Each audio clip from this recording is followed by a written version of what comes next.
সকল ক্ষেত্রে মধ্যম পন্থা অবলম্বন করতে হবে। সিলেটের লোক পয়সা আছে, দিল দরিয়া, হাত উজাড় করে খরচ করে ভিক্ষুক হয়ে যাবে তার পরবর্তী প্রজন্ম, আল্লাহ তাআলা সেটা চান নাই। আবার জনমের মতো কঞ্জুস কিপটা কৃপণ হয়ে যাবে, এটাও আল্লাহ তাআলা চান নাই। কৃপণ হলো আল বখিলু আদুউল্লাহ, আল বখিলু আদুউল্লাহ। যারা কৃপণ কিপটা, এই কৃপণ লোকগুলি হচ্ছে আল্লাহর দুশমন। সুতরাং খরচের জন্য নাগরিকরা, রাষ্ট্র খরচ করবে, যত লাগে তত খরচ করবে, খরচের ক্ষেত্রে কার্পণ্য করবে না। আবার উদার হস্তে খরচ করে নিঃস্ব দরিদ্র ফকির হয়েও যাবে না। আল্লাহ তাআলা সে কথাটা সুন্দর করে উপস্থাপন করেছেন। 5 নম্বরে যে আল্লাহ পঞ্চম দফা দিয়েছেন, আল্লাহ তাআলা বলেন ওয়ালা তাজআল ইয়াদাকা মাগলুলাতান ইলা উনুকিক ওয়ালা তাবসুতহা কুল্লাল বাসত। আল্লাহ তাআলা বলেন খবরদার তোমার হাত গলার সঙ্গে লাগায় রেখো না, গলার সঙ্গে হাত লাগায় রেখো না। গরিব মানুষ একটু ভিক্ষা চায়, ভিক্ষা দেয় না। ঈদ আসলো, বিভিন্ন আনন্দ উৎসব আসলো, অসহায় মানুষগুলি আপনার কাছে আসলো, 10টা টাকা আপনি তাকে দিলেন না, শুধু ব্যাংক ব্যালেন্স করলেন। আল্লাযী জামআ মালাহু আদ্দাদা। এক শ্রেণীর মানুষ আছে, তাদের স্বভাব হলো, তাদের চরিত্র হলো শুধু মাল জমা করে, অর্থ জমা করে আর হিসাব করে কত টাকা হইল। এই টাকা তাদের কিয়ামতের দিন ধ্বংসের কারণ হবে, এই টাকা কিয়ামতের ময়দানে আযাবের কারণ হবে, এই টাকা কিয়ামতের ময়দানে গজবের কারণ হবে। এই জন্য আল্লাহ তাআলা ধন দিয়েছেন। আল্লাহ তাআলা বলেছেন বান্দারে খবরদার হাতটারে গলার সঙ্গে লাগায় রেখো না। আঞ্জুমানের খিদমতে কোরআন হাজার লক্ষ টাকা খরচ করে আল্লাহর দ্বীনের কথা, সমাজকে আলোকিত করার জন্য, দেশকে আলোকিত করার জন্য, মানুষের মুদ্রা কলব জিন্দা করার জন্য বিশাল আয়োজন করতেছে। হাতটারে গলার সঙ্গে আটকায় রেখো না, এই ভালো কাজে তুমিও অংশীদারি হও। সুবহানাল্লাহ। এই জন্য হাতটাকে গলার সঙ্গে লটকায় রাখা যাবে না। আবার একেবারে হাত ছেড়ে দিয়া উদার হস্তে দান করে দাতা হাতের তার মতো হইয়া শেষ পর্যন্ত আপনার পরবর্তী প্রজন্ম ভিক্ষুক হয়ে গেল, মানুষের কাছে ভিক্ষার ঝুলি নিয়ে ঘুরে বেড়ালো।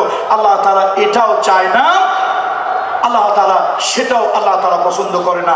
যা হোক, সময়ের যে টাইম ফ্রেম সেটা হয়তো আমাদেরকে আর সামনে এগোতে পারমিশন দেবে না। শুধু এতটুকু বলবো, সেই 14টা কর্মসূচি উন্নত নাগরিক গড়ার জন্য, উন্নত কল্যাণময় রাষ্ট্র গঠন করার জন্য, নাগরিকদের উন্নত চরিত্র গঠন করার জন্য।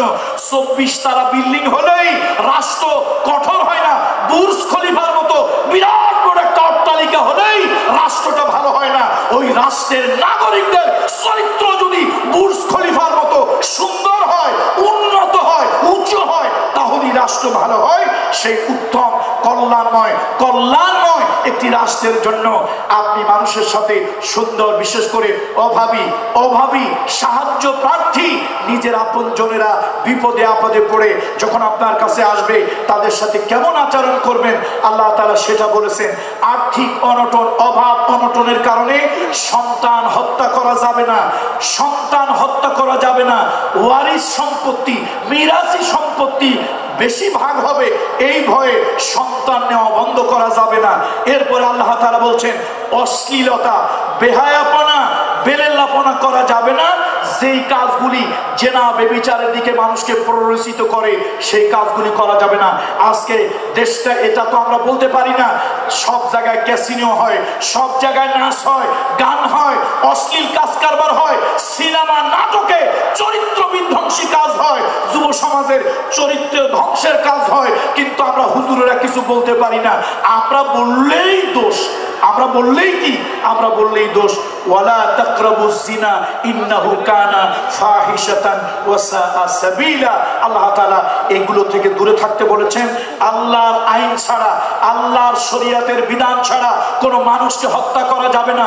মান কাতালা নাফসান বিগাইরি নাফসিন আও ফাসাদিন ফিল আরদ ফাকান্নামা কাতালান নাসা জামিআ। রাজনৈতিক দলের বন্ধুরা ভালো করে শুনে নেন, সব রাজনৈতিক দলের বন্ধুদেরকে কোরআন থেকে বলতেছি, আপনারা ধারণা করেন আমরা যারা ধর্মের কথা বলি, আল্লাহর কথা বলি, দ্বীন প্রতিষ্ঠার কথা বলি, আমরা নাকি মানুষ হত্যা করি। এই কিছু জালিমেরা, কিছু কুলাঙ্গারেরা, কিছু চরিত্রহীনেরা এই আলেমদের উপরে, ইসলামপন্থীদের উপরে, দ্বীনপন্থীদের উপরে এই ব্লেমগুলি, এই অপবাদগুলি তারা ছড়িয়ে দেয়। কথা ঠিক কিনা? ভালো করে শোনেন, ভালো করে শোনেন। আমাদের ওয়াজে মানুষ হত্যার জন্য আমরা মানুষকে প্ররোচিত করি না। আমাদের ওয়াজগুলোতে মানুষ যেন মানুষকে হত্যা না করে, আমরা বরং সেজন্য সবক দেই। মান কাতালা নাফসান বিগাইরি নাফসিন, কেউ যদি অন্যায়ভাবে একটা মানুষকে হত্যা করলো, এখানে মুসলিম বলা হয় নাই, মান কাতালা মুসলিমান মুতাআম্মিদান, একজন মুসলমানকে হত্যা করেছে কথা নয়, মানুষকে হত্যা করেছে। অন্যায়ভাবে একটা হিন্দু হত্যা করা যাবে না, অন্যায়ভাবে একটা বৌদ্ধ খ্রিস্টান হত্যা করা যাবে না, অন্যায়ভাবে একটা মগ চাকমা গারো, অন্যায়ভাবে কোন ধরনের সংখ্যালঘু কাউকে হত্যা করা যাবে না। এক কথায় মনুষ্য পদবাচ্য বিবেচিত এরকম কোন মানুষকে হত্যা করা যাবে না। এই সবকগুলি আমরা তাফসীর মাহফিলে দেই। মিডিয়ার বন্ধুরা আপনাদের মাধ্যমে সারা দুনিয়াকে জানিয়ে দেন। আজকে রাজনৈতিক কিছু দল আছে, রাজনৈতিক কিছু সংগঠন আছে, তারা মানুষের কাছে অপপ্রচার করে। আমরা যারা ইসলামের কথা বলি, আমরা যারা আল্লাহর জমিনে আল্লাহর দ্বীনের কথা বলি, আমরা যারা সত্যের কথা বলি, আমরা যারা ইকামতে দ্বীনের কথা বলি, আমরা নাকি মানুষ হত্যার কথা বলি। মানুষ হত্যার কথা আমরা বলি না। আমরা মানুষকে এই শিক্ষা দেই, সকল মানুষ আল্লাহর সৃষ্টি। বলেন, সকল মানুষ কার সৃষ্টি? অন্যায়ভাবে একটা মানুষকে তুমি যদি হত্যা করো, ফাকান্নামা কাতালান নাসা জামিআ, সে যেন তামাম দুনিয়ার সব মানুষকে হত্যা করলো। আর তুমি যদি মানবতার হাত বাড়িয়ে দাও, একটা মানুষকে যদি তুমি বাঁচতে সাহায্য করো,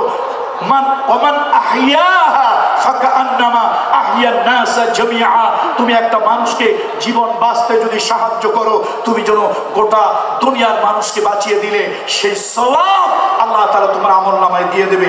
সুতরাং বন্ধুরা আমার, আসুন এই অপপ্রচার, এই মিথ্যা প্রচারের দাম ভাঙা জবাব দিতে হবে। ওয়াজ মাহফিলগুলোতে মানুষের জীবন, সম্পদ, রক্ত, এগুলি আমানত রক্ষা করার কথা বলা হয়, এগুলি হত্যা করার কথা বলা হয় না। কথা ঠিক কিনা চলো বলো বন্ধুরা আমার, বন্ধুরা আমার। এরপরে ইয়াতিমের সম্পদ অপব্যবহার করা যাবে না, ইয়াতিমের সম্পদ লুণ্ঠন করা যাবে না। আল্লাহ তাআলা সে কথাটাও বলে দিয়েছেন। কারো সাথে যদি ব্যক্তি, গোষ্ঠী, দেশের সাথে যদি চুক্তি করেন, সে চুক্তি ভঙ্গ করা যাবে না। এটাও একটা উন্নত নাগরিকের গুণ। আপনি কারো সাথে চুক্তি করলে সে চুক্তি, আল্লাহ তাআলা বলেছেন, চুক্তিকে পুরা করো। ওয়া আউফুল কাইলা ইদা কিলতুম, যখন তোমরা কারো সাথে কোন ধরনের ওয়াদা চুক্তি করো, সেটা অবশ্যই তোমরা পরিপূর্ণ করবে, পূর্ণ করবে। আর যখন মাপ দেবে, ওজনে সঠিক দেবে। খবরদার খাদ্যে ভেজাল দেবে না, ওজনে কম দেবে না। ঔষধ কোম্পানি, বিভিন্ন ধরনের খাদ্যের কোম্পানি, যেই উপাদান যতটুকু দেওয়া তার থেকে এক জাররা কম দেবে না। এগুলা যারা করে তারা স্পষ্ট জনগণকে ধোঁকা দেয়। বিশ্বনবী মানবতার বন্ধু বলেছেন, মান ঘষানা ফালাইসা মিন্না। নবী একবার বাজারে গেলেন, আল্লাহ নবী দেখলেন খাদ্যের স্তূপের ভিতরে উপরে ভালো ভালো খাবার, ভিতরে নবীজির সন্দেহ হলো। রাসূলুল্লাহ রহমতের নবী হাত ঢুকিয়ে দিলেন। আল্লাহ নবীর কাছে প্রতীয়মান হলো, উপরে যেরকম দেখানো হয়েছে ভিতরে ওইরকম না, অর্থাৎ উপরে ফিটফাট, মাগার ভিতরে সদরঘাট। নবীজি স্পষ্ট ভাষায় বললেন, মান ঘষানা ফালাইসা মিন্না, যারা নাকি এরকম ধোঁকাবাজি করে তারা আমার উম্মতের দলভুক্ত হতে পারে না। সুতরাং এটা গুরুত্বপূর্ণ একটা বিষয়। আজকে দেখেন, খাদ্যে কম দেওয়া, ওজনে কম দেওয়া, খাদ্যে ভেজাল দেওয়া। আপনার 200 টাকা বেশি দিবে, 200 গ্রাম বেশি দিয়া, তারপর অন্য জায়গায় মেপে দেখবেন তারপর 100 গ্রাম কম।